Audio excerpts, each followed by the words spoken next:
Hey guys, this is a bonus edition of the Dirty Sheets podcast. 5 days out from WrestleMania. You will get a WrestleMania preview nearer the time, but this one is live from the streets of Sacramento, California. Walking back from tonight's episode of Raw, the Go Home show.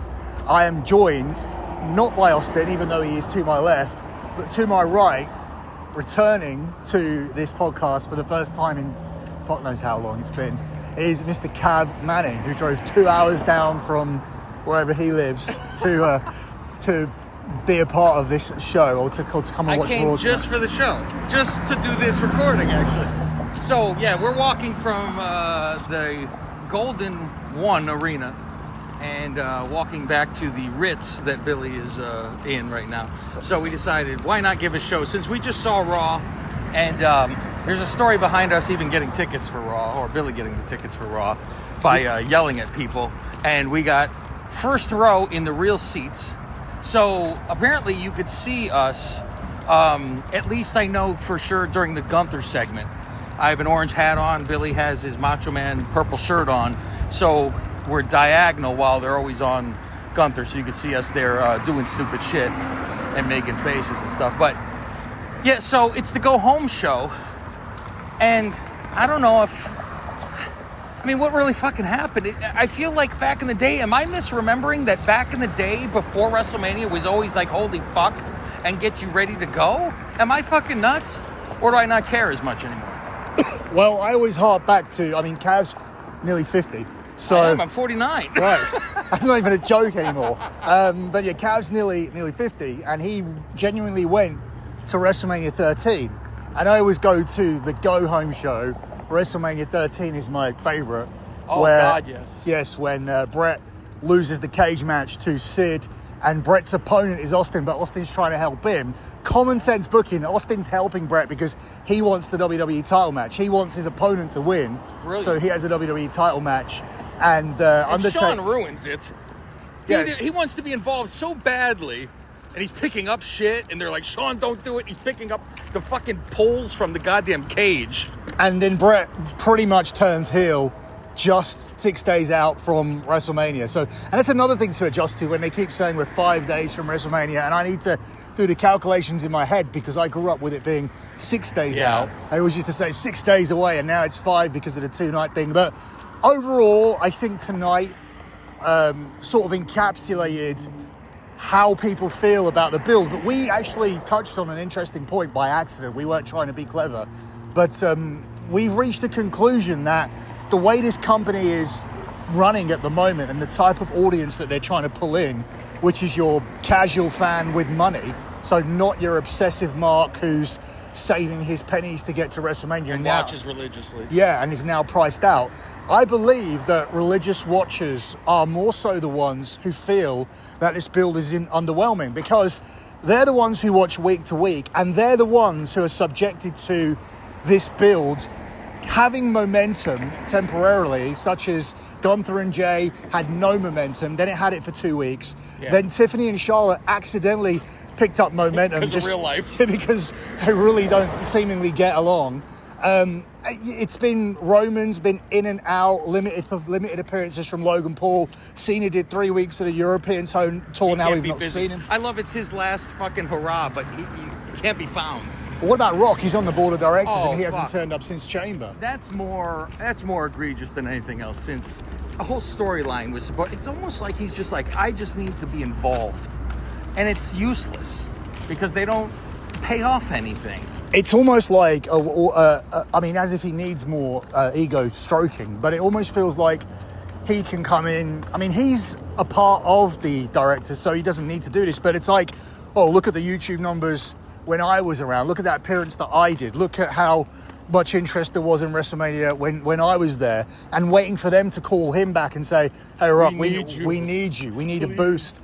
And it's weird because I saw that on the documentary, the WrestleMania 9 documentary, where they said they didn't want Hulk Hogan to feel that they desperately needed him to, and then they did. To push tickets. And then they did, and it changed the whole advert, which is being sold on the WWF for moving towards being a big entertainment company with lots of superstars to the advert suddenly changed to Hulk Hogan returns at Caesar's Palace this weekend. So maybe that's what like the Rock's doing, or how he feels. But yeah, I think what my point I was trying to make is, if you're a casual fan, then the video packages for this WrestleMania are going to be phenomenal. Yeah. You're going to see Jay caught up.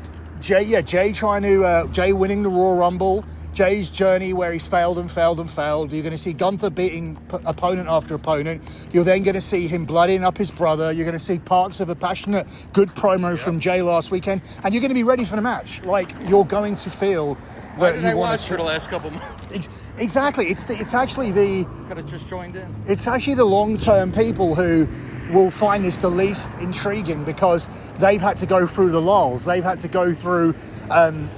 periods of Raw and SmackDown where you've given TV time to people who are not even on the show.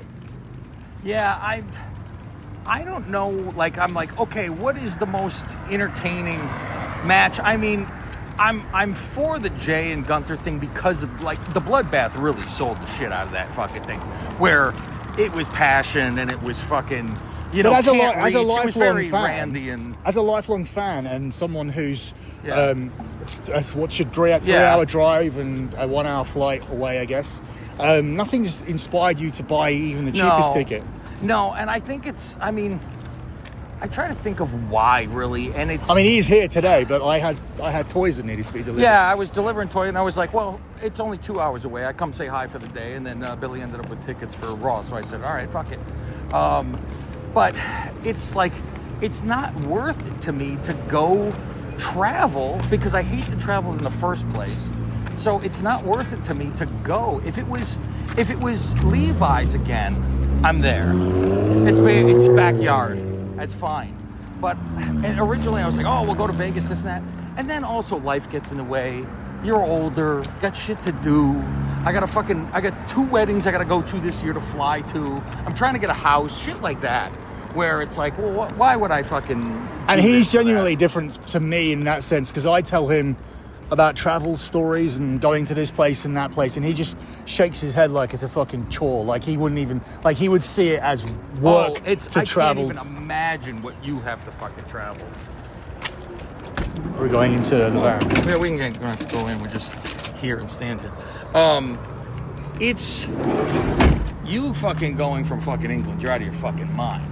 That's a little too fucking far to be. I couldn't be bothered at all to do any of what the fuck you do. You're out of your fucking mind. But it's not. The company's based here. Like, it's like that's what I'm. I mean, if you like, I couldn't watch sports if I lived where you live. But if you liked the Premier League, you know, the soccer that I watch, would you not come over to watch? Not now, like when you. But I mean, think about it as the Bears. Right. I go maybe once a year. If I go, it's once a year. And it's like I'll go to one game, and that's the thing I care most about. Would it change in terms of, so when we weigh up if this wrestling product is hot in comparison to if the Bears are hot and the Bears can genuinely win the Super Bowl, and you think next season you're a 14-3 team, do you go to 2 games, 3 games? No, it doesn't change it. I'm still maybe going to the one game. So you're going to one game whether it's 13-14, 3-14, or 14-3. Yeah, doesn't matter to me. Right. I'm still. I mean, I went last year to fucking. Well, they came into town, so I was able to go there and then hear everybody give me shit from the fucking game. And you know, you go to Chicago for fun. It's for fun. But I wanted to go to Vegas and all that stuff. It's mostly, I would think, a lot because of life getting in the way and being older and not as excited. Meanwhile, I do watch every damn episode. Right. But I'm not going, I need to buy this for it. I need to buy a shirt for it. And then you see those prices. And I don't know if I can blame it on those prices. They came crashing down. I mean, you can only, you got to sell them for what you can get for them. So they tried to get what they could. Yeah. What I find interesting is, how do you handle the consumer who paid $700, and if they were to check on their seat or have a conversation with the person next to him, and I say, oh, how much did you pay the person on my row sitting next to me? And they say it was $700, and I went, oh, I waited till the last week and paid $350. What does that tell your consumer? Yeah, it does. It does knock the shit out of it. Do you want to go over who you think's going to be winning each of the... Well, because I don't want to go match by match. I'm Sure. gonna do that kind of preview nearer the weekend. Yeah. But what I do want to discuss is some of those matches and sort of finish up on a positive, because one thing, the build has been underwhelming, I believe, and I think tonight encapsulated that. It finished on a high, but there was some lulls throughout the night. But one thing that I do think is a positive is that there's a number of matches that when the bell rings, unless stuff is revealed between now and then, when the bell rings, I'm not going to know who's going to win. And I think you're waiting for a lot of swerves too at this point. I think the triple threat falls into that category. I think that the other main event, Cody and Cena, falls into that category. See that? I really think that it's just going to be Cena winning it, but at the same time, like we say, you wait for the swerve of who it's going to be that does it. Like who's going to be the match that does not, be when you expect. Well, I'm on a different wave. Like my son, was very high on Cena winning. You got no doubt, but yeah. I still feel that the line that sticks out in my head is when somebody says, "You came in to do my job, and you couldn't do it," and he genuinely has come in to be John Cena. Well, if and he's a bad guy, he just cheat. I know, but then you've got Cena on his final year winning, and then you give Cody 6 months to get back on top. And he can't just get his win back. He needs to clinically win. He needs to win a series at that point. Do you have enough time to do a series? Is Cena's whole year going to be dedicated to, I turned heel and I had 3 matches with Cody? I think he turns good before, I think the very end of the year. I'm thinking if Cody wins in December, Rock is there to yell at Cena, "You fucking loser, you lost the fucking belt," giving him shit, and everyone's going, Cena, oh, and he fucking beats the shit out of Rock, and that's his see you guys later, and the last we fucking see of him. And it's him leaving as a fucking good guy. That's it. There's no, the next night on Raw, he says goodbye. He's done then. What do you think of I didn't discuss this with Austin, but do you think there's any possibility of Cody selling out to The Rock but within these 6 weeks? No. And then Cena is turned on, double turn kind of thing. Double shot. That kind of fucks Cena. Cena then would be like, I just told everybody they were pieces of shit. Now I need them because I got turned on. And he said there was. What if Stone Cold Steve Austin's in this match or impacts this match in any way? How does he get involved? If he is involved, does that mean that Cena loses automatically, or can you have Austin's run-in just be one of many? I think I've never even heard that Austin might show up. Well, I know he's signing autographs on Sunday morning for WWE World because I'm getting them. I just keep thinking, if he didn't fucking show up last year for what really should have been fucking showed up for, what the fuck could they have tempted him to come here now and give him more money than he fucking wanted for the other one where it was more important? The 20-minute drive to the show is helpful, is what he said himself. So, money's money. You pay me enough, I fly to you. I mean, what the fuck? What about those other matches? So as I said, it's a positive for me that there'll be a number of matches where, I won't know who wins at the start. That means that the kickouts, all these 2 counts with this, this new style of wrestling that AW and WWE do. AW's just. Well, they do this. It happens at Mania, not at fucking Dynamite. Right. Dynamite's a fucking kick out every goddamn. So in terms of heightening those kickouts which is where they should be. It should be at Mania.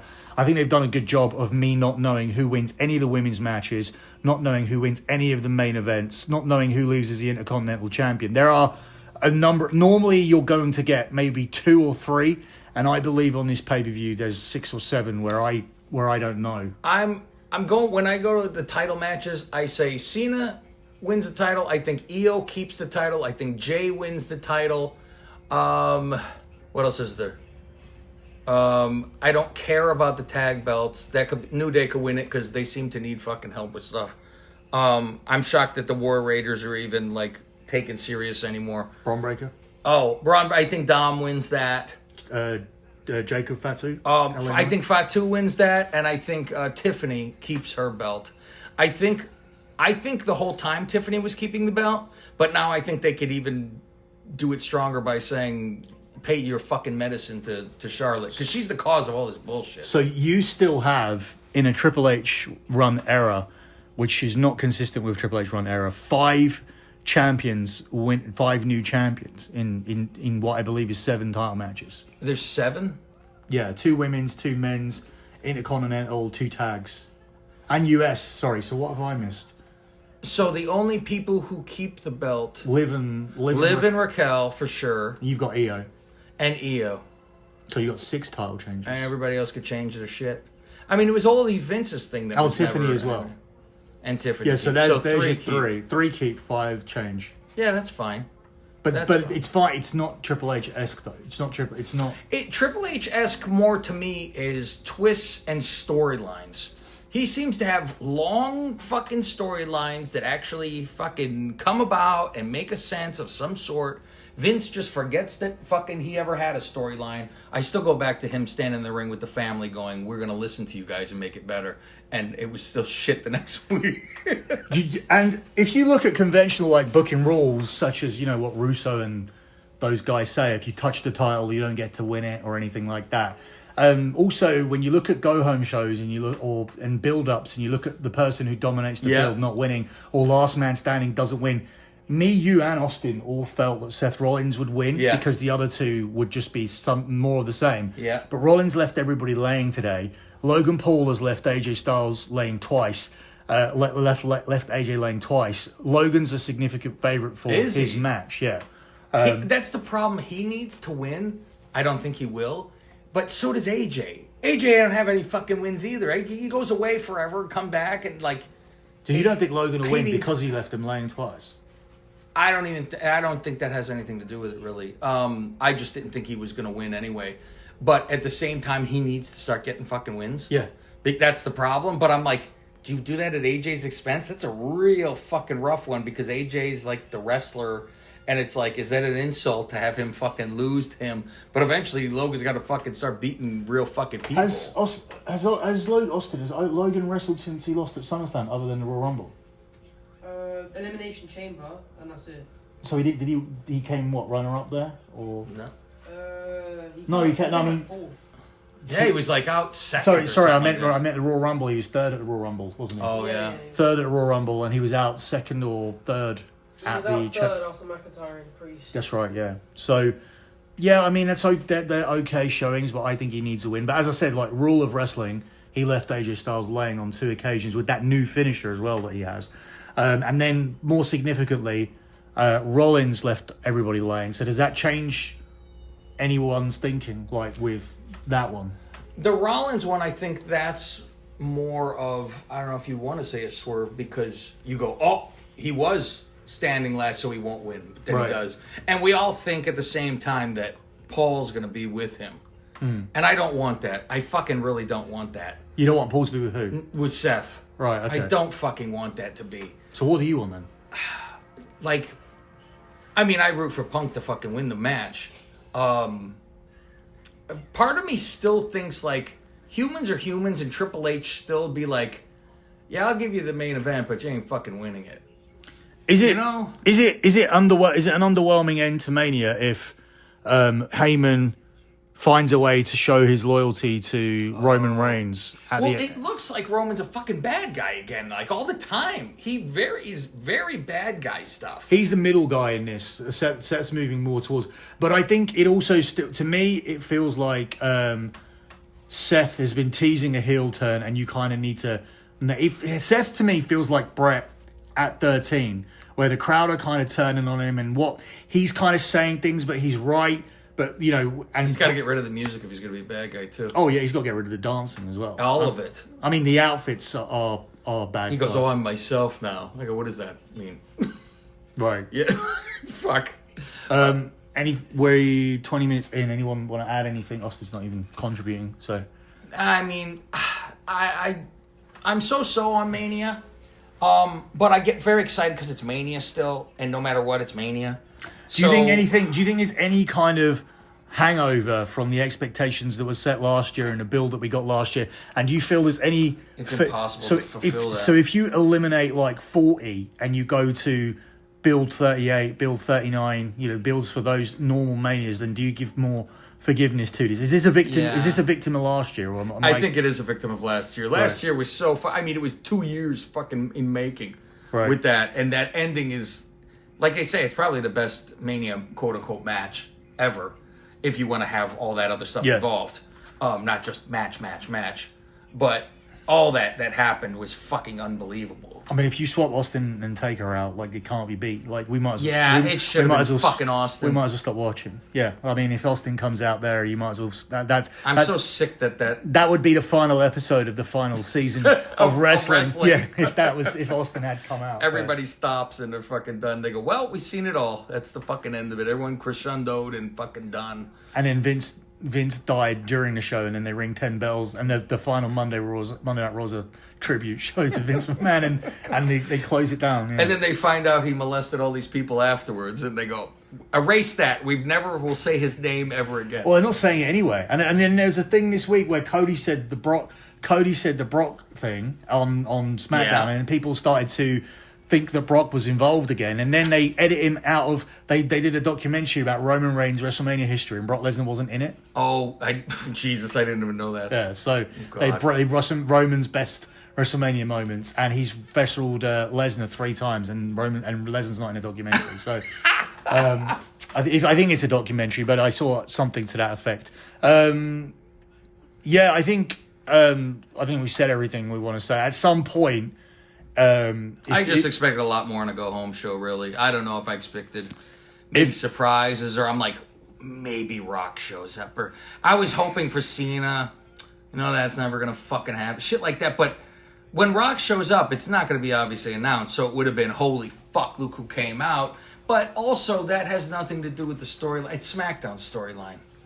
If he shows up, it's on SmackDown. Well, that's the other thing, and Russo complains about this all the time. Everybody's been on everyone's show. Yes, it is 100%. They've stopped with the only one side. Yeah, Roman's gone over to do this thing on Raw today, and then most of that match was built up on SmackDown. That's where the favor was given out, and now Cody. The other 2 guys are Raw. Well, now Cody's on SmackDown, but him and Cena done most of their stuff on those 3 Raws in a row in Europe, and now they're going to finish it up over on SmackDown. So I think you just. Kind of ignore the fact that you can't cross over. I think when you can, you should be able to. Like if you have a rival thing, fine. I think Mania time, maybe that's the reason, and it goes back to separate after this. I feel we're really on the cusp of phasing it out. It seems like it. But then I wouldn't be surprised also if we see a draft in May, and then just to justify having. That's the problem. They can't draft anymore. Then they have to. But why do you have 2 world champions? If they're getting away from it, what's 2 world champions? Gunther to me feels like a 1980s Intercontinental Champion. Yeah, I don't like 2 world champions. All champions should be able to go both shows. Right. Plain and simple. There shouldn't be 2 fucking tag champs. It makes sense that there's IC and US split. That's fine. It's the same belt. 2 world champions is stupid because we all know WWE World is better than fucking World. We know that, and that was always with the fucking Big Gold was stupid. But meanwhile, then remember Big Gold took over for the other one. It was like, I think Jinder had that fucking one. You were like, that's not the fucking belt. So it is a lot of who holds the motherfucker. Well, that was the time Universal came out. So Brock had the red one, and Jinder had the black one, and then you knew what was what. And it was stupid that, like, if you see that Cody already fought Gunther as the world champion thing in Saudi, like the champions fought each other.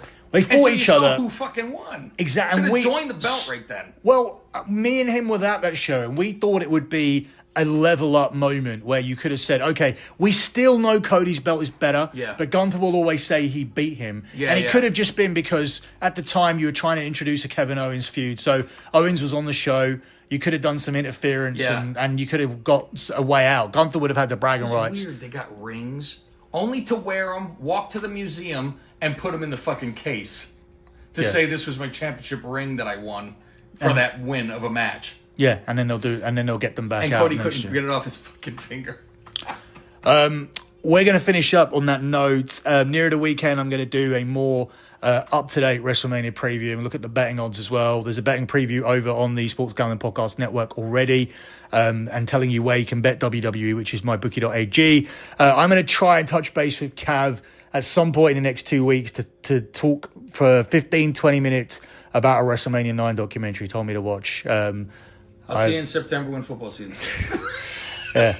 I'll help you out with that. Yeah, so I want to, after I've watched it, I know I'm going to need to discuss it with somebody. And Austin is 14 and the show will be completely irrelevant to him. So I'll try and get that out for you guys. There'll be a preview at the weekend. But that's it for us, our walking, talking WrestleMania preview / Raw review. Thanks for listening. See ya.